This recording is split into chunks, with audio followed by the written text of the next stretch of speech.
भारत माता की, भारत माता की। हमारी कसम कहाँ करेगी, हमारी कसम कहाँ करेगी, हमारी कसम कहाँ करेगी। छड़ी किसान जिंदाबाद। जिस मशीन पे बटन दबाना हो छड़ी का, वो मशीन बताए जाके मोदी जी को कि घोसी में सबसे ज्यादा वोट गिरा है तो छड़ी पे गिरा है। खिल उठी प्यार की पंखुड़ी पंखुड़ी, इस गुलाबी चमन की हवा हो गई। खिल उठी प्यार की पंखुड़ी पंखुड़ी, इस गुलाबी चमन की हवा हो गई। आप आए गरीबों की बस्ती में तो हम मरीजों के दिल की दवा हो गई। आप ही के लिए ये महफिल सजी, आप ही के लिए दिल बेताब थे। आपके कदम जिस गली में पड़े, झोपड़ी भी हवेली नुमा हो गई, झोपड़ी भी हवेली नुमा हो गई। जोरदार तालियों से स्वागत किया जाए डॉक्टर अरविंद राजभर जी का। इस सम्मानित गांव के सम्मानित बड़े बुजुर्गों, नौजवान साथियों, माताओं और बहनों, मैं अपनी पूरी पार्टी की तरफ से, एनडीए परिवार की तरफ से यहाँ पर जितने लोग उपस्थित हैं, आप सभी लोगों का मैं बहुत बहुत स्वागत करता हूँ और बहुत बहुत बधाई भी देता हूँ। और आप सबसे आग्रह करता हूँ कि एक बार जोरदार ताली बजा करके अपना अपना आप लोग स्वागत करें। जोरदार ताली बजाइए अपने अपने नाम पर। साथियों, चुनाव का समय चल रहा है और कहीं न कहीं यहाँ पर कार्यक्रम लगभग 5 बजे का था और बीच बीच में कार्यक्रम होने की वजह से 5-5 मिनट देरी हुआ तो लगभग पहुंचा दिया 45 मिनट तक। और देरी के लिए हम क्षमा भी चाहेंगे क्योंकि आपके ही गांव में यज्ञ का भी कार्यक्रम चल रहा है। तो अभी माता रानी जी का और बजरंगबली जी का आशीर्वाद लेते हुए हम सीधे आपके पास आए हैं। और शायद आज से ही आपके गांव में सतचंडी महायज्ञ का शुरुआत भी हो रहा है। तो ये महायज्ञ कहीं न कहीं इस समाज को आशीर्वाद देने का भी काम करेगा। और मेरे हिसाब से आप सभी लोग लंबे समय से यहाँ बैठे हुए हैं, इसलिए जितने नेता यहाँ लोग आए थे सबका नंबर काटते हुए सीधे हमारे तक पहुँचा दिया गया। तो हमारे नेताओं के नाम पर एक बार आप आग्रह करता हूँ कि हमारे नेताओं के नाम पर जोरदार ताली बजा करके आप स्वागत करने का काम करें। और रही बात इस गाँव की, तो हम आप अच्छी प्रकार से हमको पहचानते भी हैं, जानते भी हैं। इस गांव में मैं कई बार आ गया हूं। हमको लगता है कि इस गांव में हमारा आवागमन लगभग 10 से 15 सालों से लगातार हो रहा है। और जब से रसड़ा में मीरनगंज में हम लोग आए तब से लगातार इस क्षेत्र में हम सब लोगों ने मिलकर के एक दूसरे का सहयोग करके कहीं न कहीं सामाजिक जागरूकता को हम लोगों ने आगे बढ़ाने का काम किया। चुनाव का समय है साथियों। बीते 10 सालों से भारतीय जनता पार्टी की सरकार देश में चल रही है और उत्तर प्रदेश में माननीय योगी जी की सरकार चल रही है।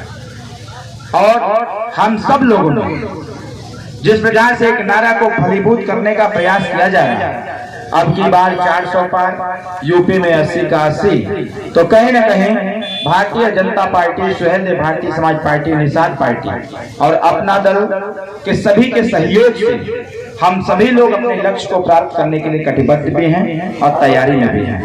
हमारा आप सबसे आग्रह होगा कि चुनावी पर्व चल रहा है और चुनावी पर्व में ये लोकतंत्र की मजबूती का एक आधार भी है।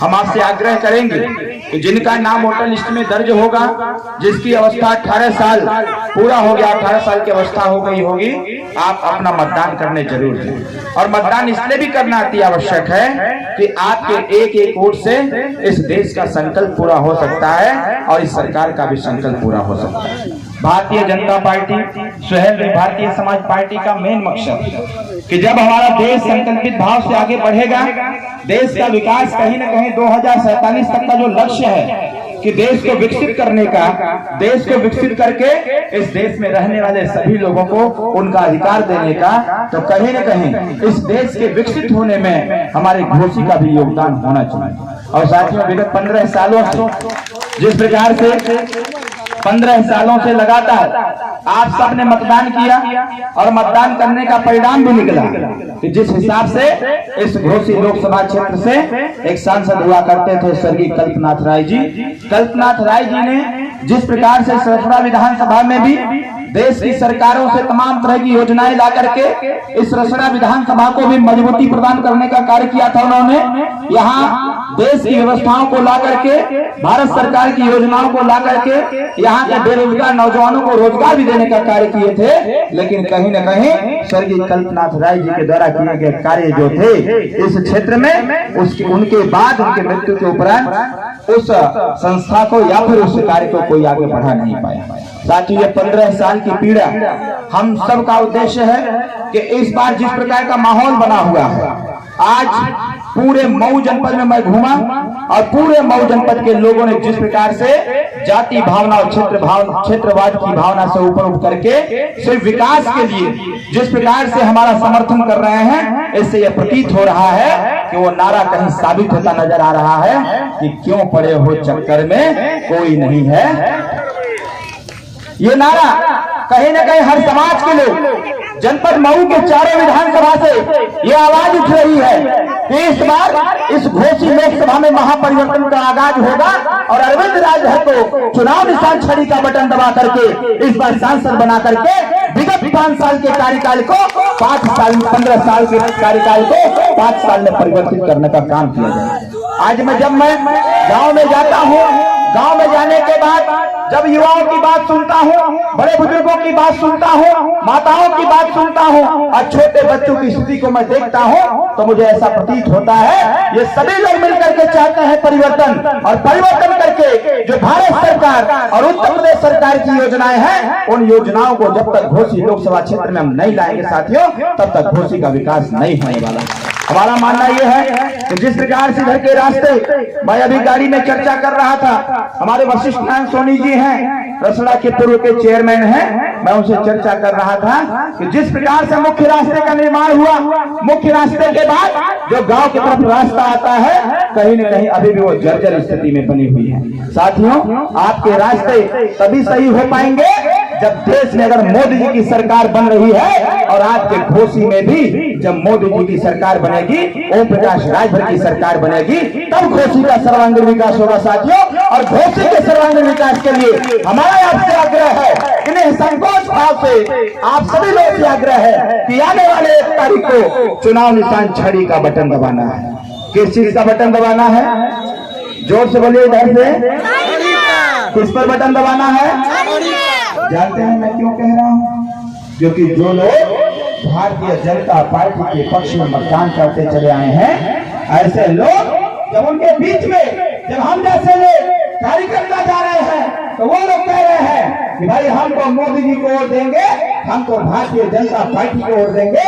लेकिन जब उनसे ये पूछा जा रहा है कि आप जब वोट देने 1 तारीख को जाएंगी तो किस पे वोट करेंगी, तो महिलाएं कह रही हैं कि मोदी के चुनाव निशान कमल पर वोट करेंगे। माताओं, इस बार की मशीन में कमल का फूल नहीं रहेगा, इस बार के मशीन में कमल का फूल नहीं रहेगा, इस बार के मशीन में कमल के फूल के स्थान पर चुनाव निशान छड़ी रहेगा साथियों। उस छड़ी को बटन दबाना है, और इस जवाब के सामने जीता जागता कमल खड़ा है, इस कमल को दिल्ली पहुंचाना है साथियों। आप सुन रहे हैं, हमारे बात को सुन रहे हैं, आप अपने मोबाइल में सर्च करिएगा कि आखिर अरविंद का मतलब क्या होता है। जब आप अपने मोबाइल में सर्च करेंगे कि अरविंद का मतलब क्या होता है, तो आपका मोबाइल भी बताएगा कि अरविंद का मतलब कमल होता है साथियों। और ये कमल ये छड़ी लेकर के खड़ा है, ये छड़ी लेकर के खड़ा है, और ये छड़ी सिर्फ एक सिंबल नहीं है, ये छड़ी कहीं न कहीं परिवर्तन का आगाज करेगा साथियों। हमारी इच्छा है कि गांव की समस्याओं का समाधान किया जाए, क्योंकि इस गांव के जो माननीय प्रधान जी हैं, जब वो भी वोट मांग रहे थे आपसे, तो प्रधान जी भी कह रहे थे कि हम गांव का विकास करेंगे। जब आपका जिला पंचायत आपसे वोट मांग रहा था, तो वो भी यही कह रहा था कि हम गांव का विकास करेंगे। आपके विधायक, माननीय विधायक वोट मांगे, वो भी कहे कि गांव का विकास करेंगे। हम भी वोट मांग रहे हैं, तो हमारा भी लक्ष्य वही है, गांव का विकास करेंगे। और जब देश का प्रधानमंत्री नरेंद्र मोदी जी बनते हैं, तो प्रधानमंत्री जी भी कहते हैं कि हम गांव का विकास करेंगे। साथियों, हम सबका लक्ष्य एक है, हम सभी का उद्देश्य एक है। जब हम सबका उद्देश्य एक है तो आने वाले 1 तारीख को हम सभी लोग को मिलकर के अपने उद्देश्य की पूर्ति के लिए चुनाव निशान छड़ी का बटन दबा करके देश के प्रधानमंत्री नरेंद्र मोदी जी को तीसरी बार प्रधानमंत्री बना करके जो अधूरे काम रह गए हैं उसको पूरा करने की आवश्यकता है। साथियों, इसी उद्देश्य की पूर्ति हमसे लोग पत्रकार लोग पूछ रहे हैं कि अरविंद राजभर जी, आपको जिस प्रकार से आपका चर्चा है, ये पत्रकारों का प्रश्न है कि जिस प्रकार से आपकी चर्चा है, ऐसा लग रहा है कि आने वाले समयों में जब 1 तारीख को मतदान होगा तो बहुत सारे ऐसे बूथ होंगे जहां से विरोधियों का खाता तक नहीं खुलेगा। साथियों, विरोधियों का जमानत जब्त भी हो जाएगा। साथियों, ये अपार प्रेम, अपार सहयोग कहीं न कहीं महापरिवर्तन के आगाज के लिए है।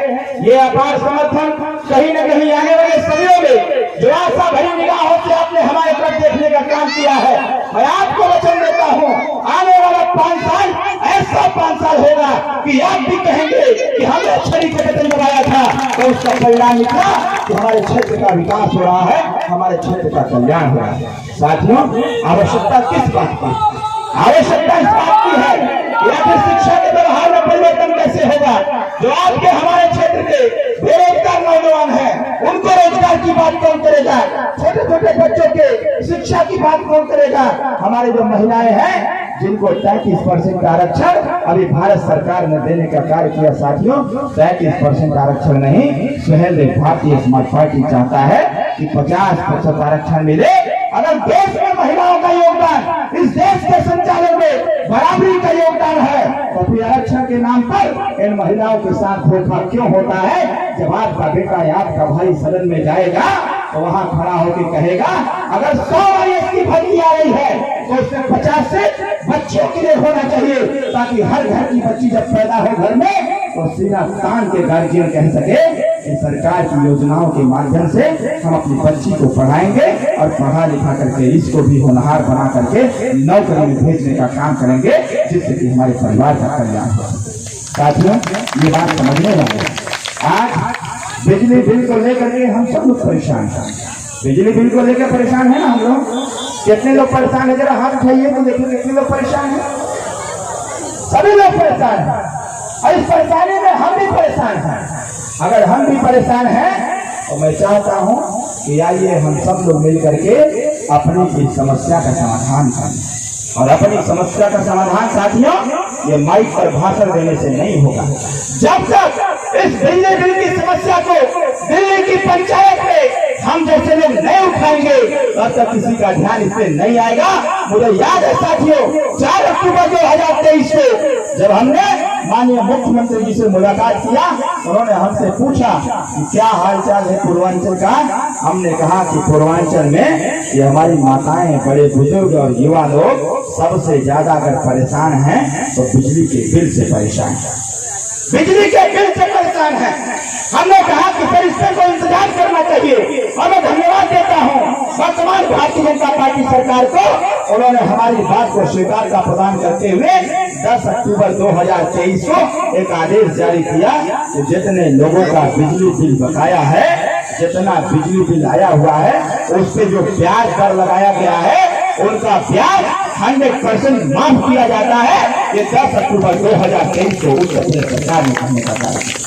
और साथियों, 10 अक्टूबर 2023 से लेकर के 14 जनवरी 2024 तक ये योजनाएं चलती रही। उसके बाद आचार संहिता लगा।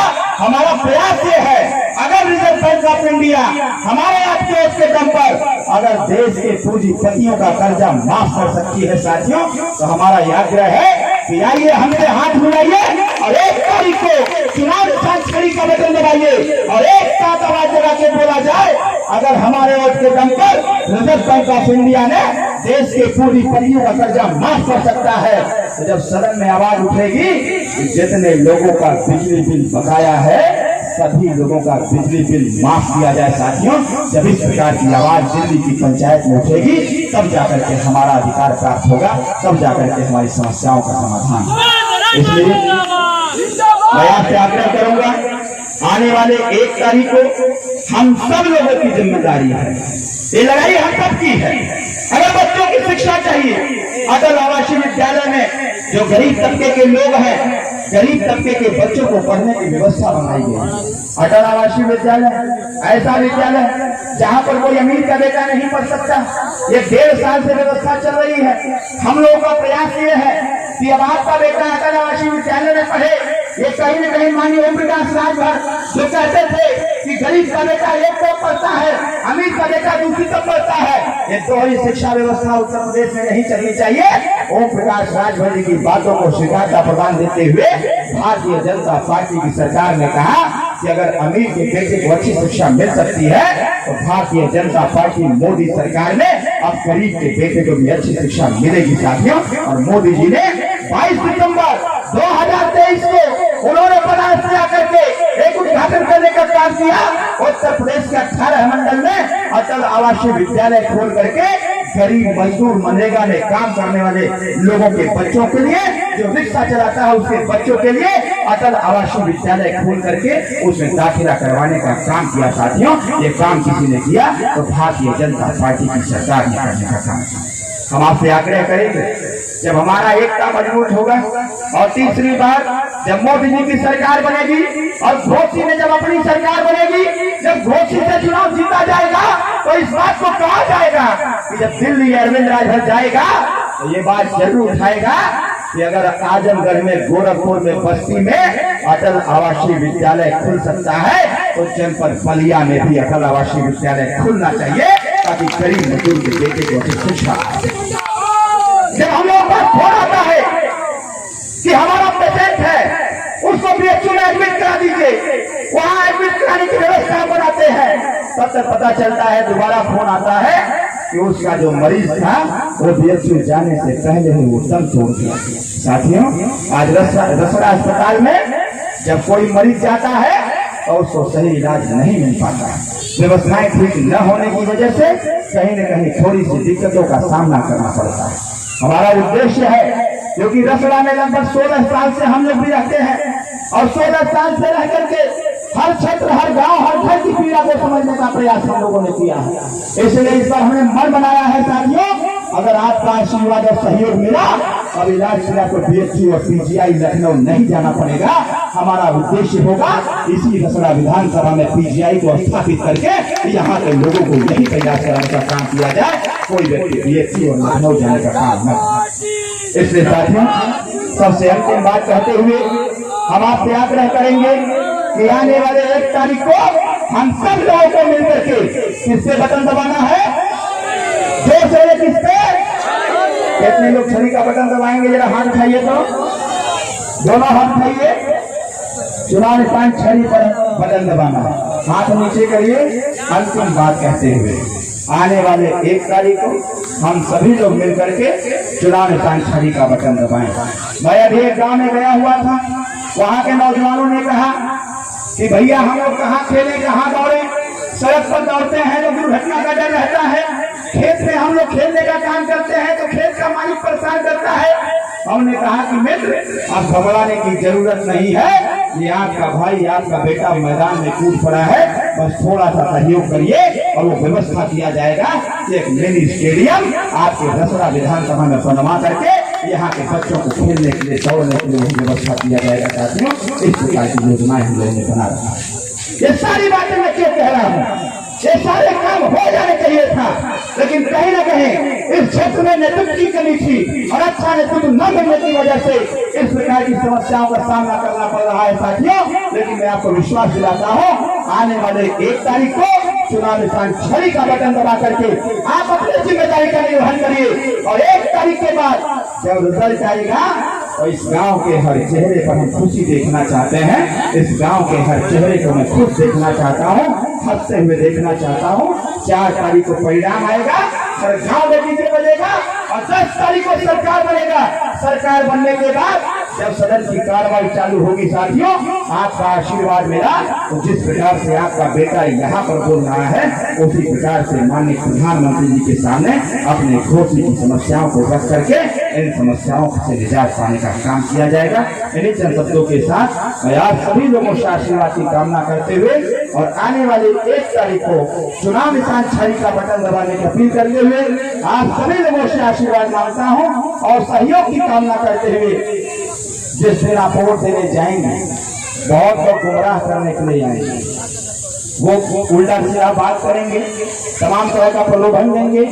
आप प्रलोभन पर वोट देने की कोई आवश्यकता नहीं है। आप अपनी जिम्मेदारी को समझिएगा और बूथ पर जाकर के अपनी जिम्मेदारी का आप 1 तारीख को अपना निर्वहन करिएगा और 4 तारीख के बाद यह आपका बेटा या आपका भाई अपनी जिम्मेदारी का निर्वहन करने का कार्य करेगा। साथियों, इन्हीं चंद शब्दों के साथ बहुत बहुत धन्यवाद। ये जहां वही खड़ा हो जाए भाई, ये जहां वही खड़ा हो जाए, जितना लोग हों सब लोग खड़ा हो जहाँ बा और हमारे साथ दोनों हाथ उठा के बोले के बाद पहले दोनों हाथ खड़ा, क्योंकि देश सबसे पहले है और जाति बाद में है, राजनीति बाद में है, देश सबसे पहले है। दोनों हाथ चाहिए ऊपर और मुट्ठी बांध के बोलिएगा मेरे बाद, भारत माता की, भारत माता की। हमारी फसल कहाँ करेगी, हमारी फसल कहाँ करेगी, हमारी फसल कहाँ करेगी। छड़ी किसान जिंदाबाद, छड़ी किसान जिंदाबाद। इन्हीं शब्दों के साथ मैं बहुत बहुत बधाई और धन्यवाद देते हुए अपने वाणी को विराम देता हूँ। जय श्री राम, जय श्री देव, भारत माता की। बहुत बहुत धन्यवाद।